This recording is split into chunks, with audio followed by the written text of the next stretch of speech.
It was a Tuesday afternoon in Austin, Texas. The kind of day that does not announce itself.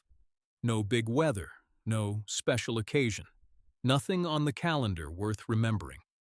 Just a gray sky sitting low over the city, the smell of coffee in the air, and the quiet hum of a diner that had been open since 7 in the morning. Linda Marsh had been on her feet since her shift started at 9. She was 38 years old, though most days she felt older than that. Not in a broken way, just in the way that life stacks up on you when you are carrying more than your share. Single mother, 2 kids, a daughter named Kayla, who was 19 and taking classes at Austin Community College, and a son named Marcus, who was 13 and had just made the school basketball team, which was maybe the best thing that had happened in their house in a long time. 6 years at Sunnyside Diner. 6 years of the same apron, the same section of tables by the window, the same creaky floorboard near the kitchen door that she had learned to step over without thinking. She knew this place the way you know a song you have heard 1,000 times, every corner of it, every regular customer. Frank, at the counter, who always came in at noon and always wanted 2 sugars in his coffee, even though his doctor had told him to cut back. Maria from the insurance office down the street, who ordered the same turkey club every single Thursday. The young couple who came in every Saturday morning and always sat in the booth closest to the door and always left a generous tip with a little smiley face drawn on the receipt. Linda was not just an employee here. She was the kind of person a place is built around without anyone ever officially deciding that. The manager, Dave, had offered her a shift supervisor position twice over the years. She had turned it down both times, not because she did not want it, but because the training period meant a temporary drop in pay, and she simply could not afford that. The math did not work. So she stayed on the floor, stayed on tips, and kept showing up. That Tuesday, she had already handled a full morning rush, a broken coffee machine that took 40 minutes to get working again, and a table of 8 who rearranged their order 3 times before they even sat down. By 1 in the afternoon, she was tired, but steady. That was Linda in a nutshell.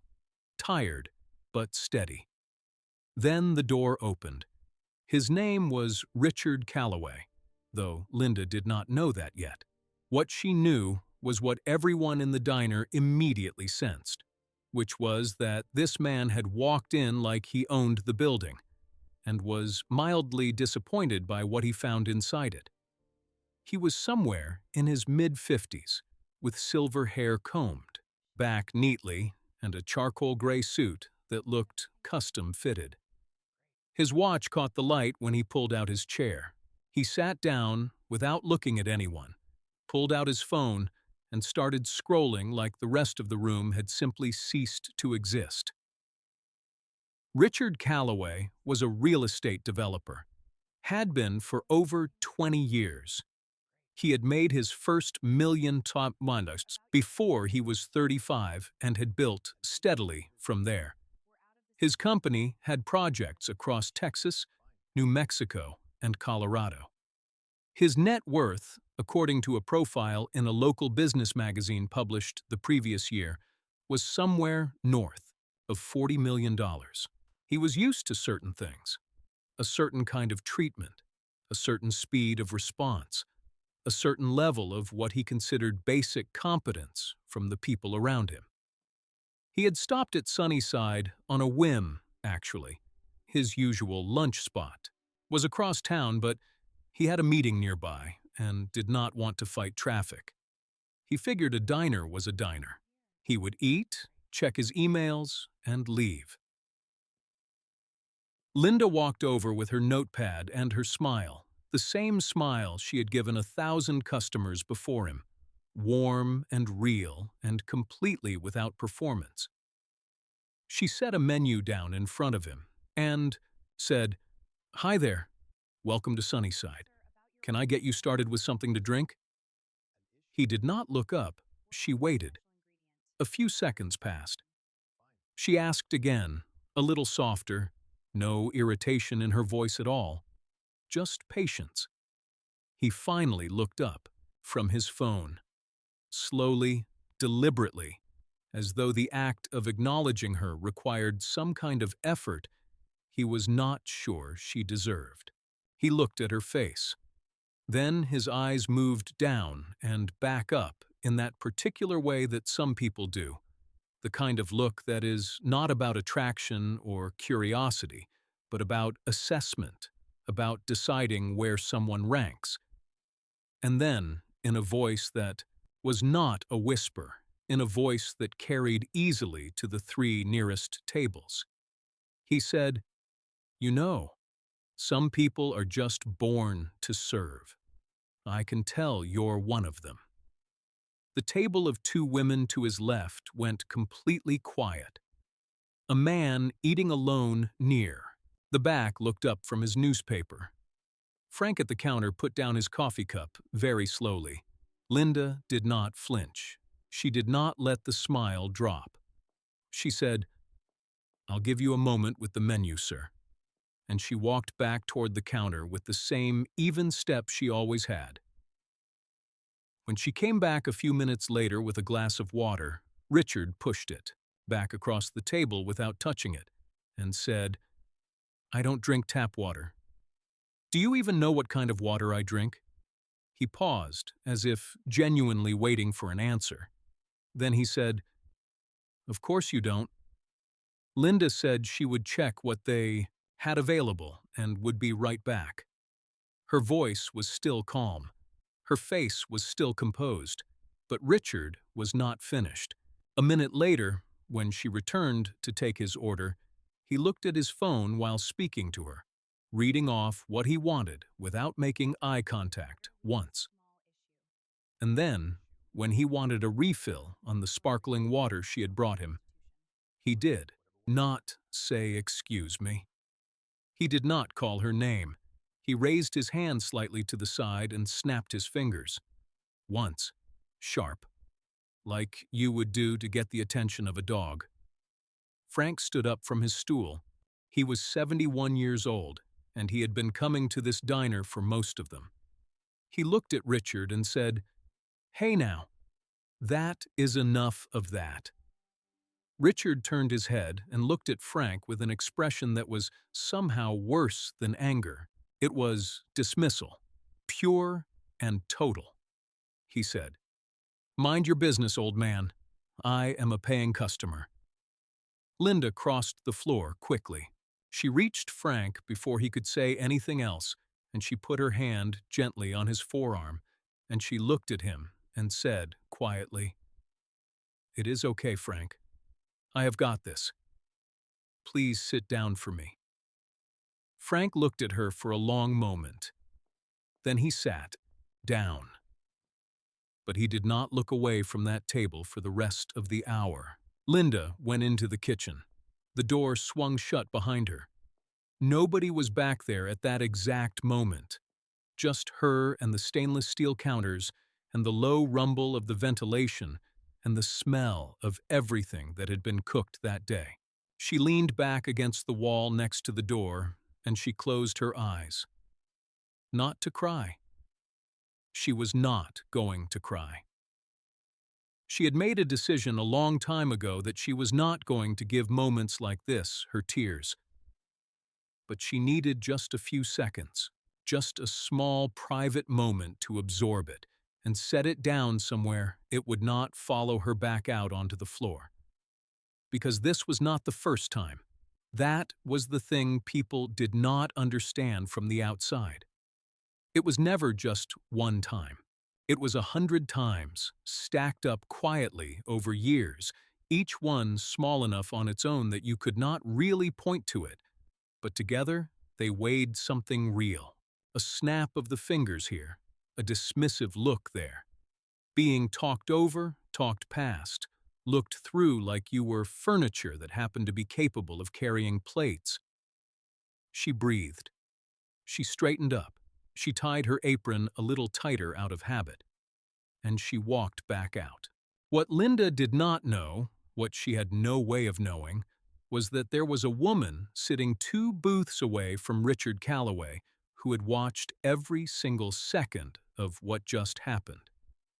Her name was Dr. Patricia Wells.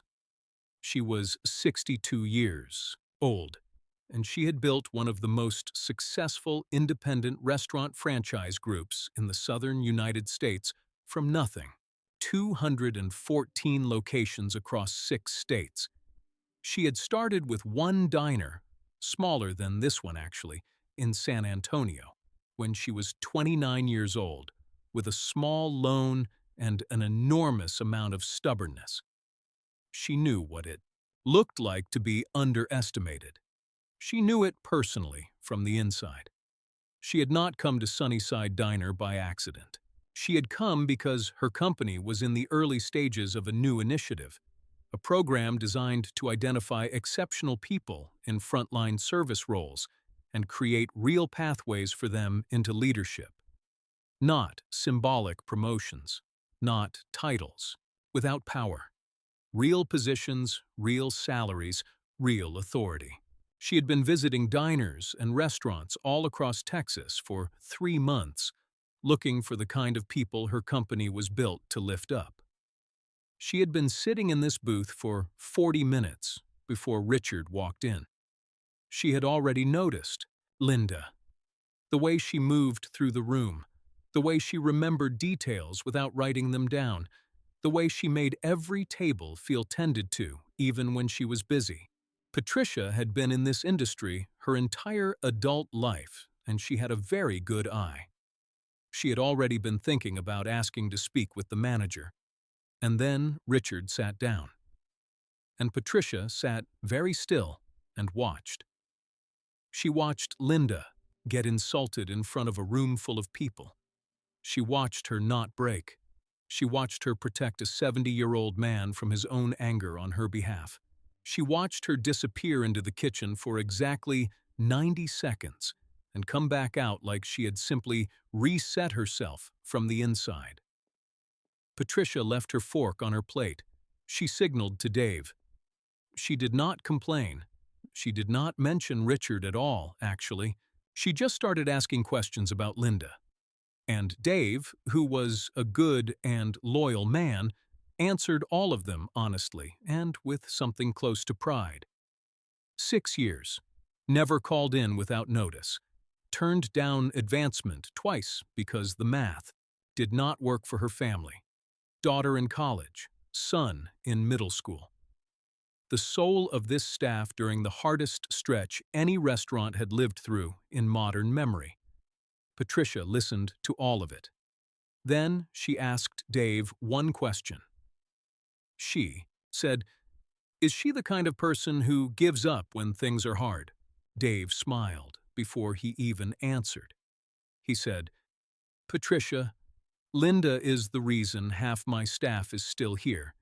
She is the reason this diner is still here." Patricia took a card from her bag. She left $100 on the table. She handed the card to Dave and asked him to give it to Linda at the right moment and to tell her to call when she was ready. Meanwhile, Richard Calloway finished his meal. The food was genuinely excellent. He did not say so. When Linda brought the check, he looked at it briefly and told her he had expected better service for the price. Linda looked at him steadily and said, "I'm sorry to hear that. I hope the rest of your day treats you well, sir." And the thing that caught him, the thing that made him stop for just a moment before he stood up, was that she meant it. There was no layer underneath it, no quiet anger wrapped in politeness. She actually meant it. Something moved across his face very quickly. Too quickly for most people to catch.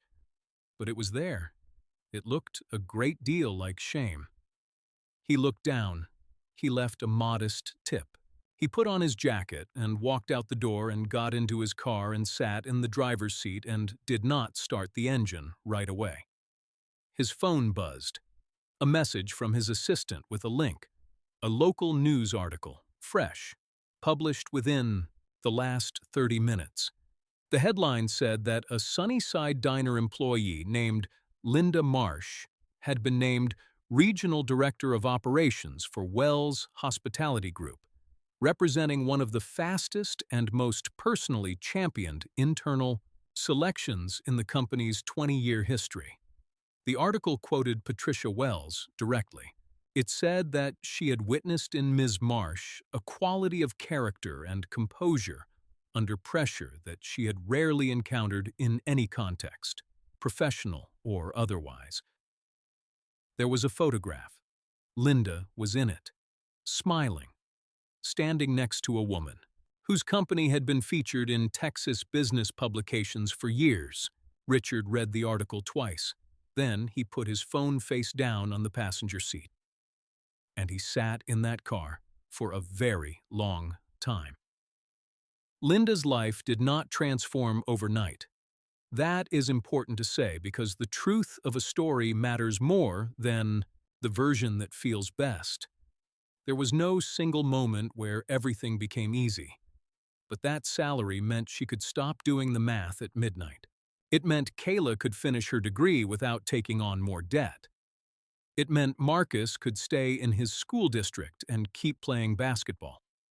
It meant that for the first time in longer than she could clearly remember, she could look at the month ahead without her stomach tightening. She stepped into that new role exactly the way she had stepped onto the floor at Sunnyside every morning for 6 years. With her whole self. Quietly and completely. A reporter interviewed her a few weeks later for a follow-up piece. He asked her if she had known anyone important was watching that day, if she had kept her composure because she sensed there was something to gain from it. Linda looked at him for a moment. Then she said, "I stay calm because my kids are watching. They are always watching me, even when they are not in the room. They are the only audience that has ever mattered to me." That line moved across the internet like something people had been waiting to hear. It was shared close to 1 million times in a week. Richard Calloway never made a public statement. He never reached out to Linda. But people close to him said something changed, quietly. The way real changes tend to happen. He stopped snapping his fingers. He started saying thank you to people who brought him things. He asked his HR department to review the company's policies around how service staff were treated at corporate events. Nobody made a movie out of that. Nobody wrote an article about it. But it happened. This story is not really about a twist. It is not about the promotion or the photograph or the timing. It is about that 90 seconds in the kitchen when Linda stood against the wall with her eyes closed, and nobody was watching her, and nothing was guaranteed. And she chose, again, the same way she had chosen 1,000 times before, to go back, out there as herself. That choice is the whole story. Everything else is just what followed. You never know what someone has already survived by the time they are standing in front of you. You never know what it took for them to show up that day and smile at you. And you never know who is sitting 2 booths away, watching how you treat the person who has no power over you at all. But more than any of that, the real thing worth remembering is this. Linda did not stay whole because someone was watching. She stayed whole because she had decided, somewhere along the way, that no one else was ever going to get to make that choice for her. And that was a decision she had made long before that Tuesday. Long before Richard Calloway ever walked through that door.